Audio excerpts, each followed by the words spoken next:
Sejumlah warga Kota Sukabumi mendatangi tempat simulasi pemberian suara pemilihan kepala daerah tahun 2024 yang digelar Komisi Pemilihan Umum KPU Kota Sukabumi yang dilaksanakan di area Lapang Merdeka Kota Sukabumi pada Kamis 21 November 2024. Kepala Divisi Teknik Penyelenggaraan KPU Kota Sukabumi, Bismillah, mengatakan simulasi ini menggunakan data daftar pemilih tetap di TPS 01 Kecamatan Cikole dengan jumlah 510 pemberi suara.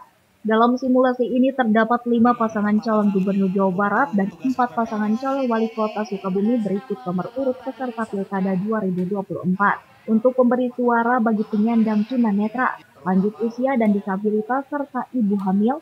Dalam acara ini disediakan alat khusus dan pendampingan oleh keluarga maupun petugas pemandu.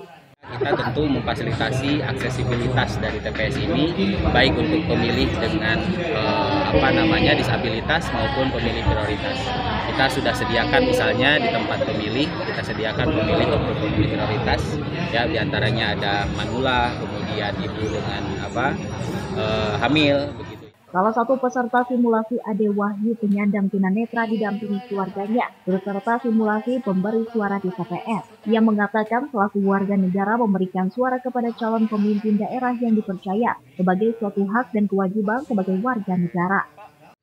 Dikatakan kan kita nyari pemimpin yang lebih jujur kan ya, yang mudah-mudahan ke depan. Dan juga kami informasikan kepada nggak ada kesulitan sama sekali Pak pas waktu mulai dari pertama sampai akhir. Pada saat kursi yang ada disediakan untuk pemilih, gampang lah istilahnya, asal kita terdaftar bisa mendaftarkan layani dengan. KPU Kota Sukabumi mengajak masyarakat mensukseskan Pilkada 2024, yaitu mendatangi TPS pada 27 November 2024. Dari Kota Sukabumi, Iqbal Bakar, Tim Liputan MGS TV melaporkan.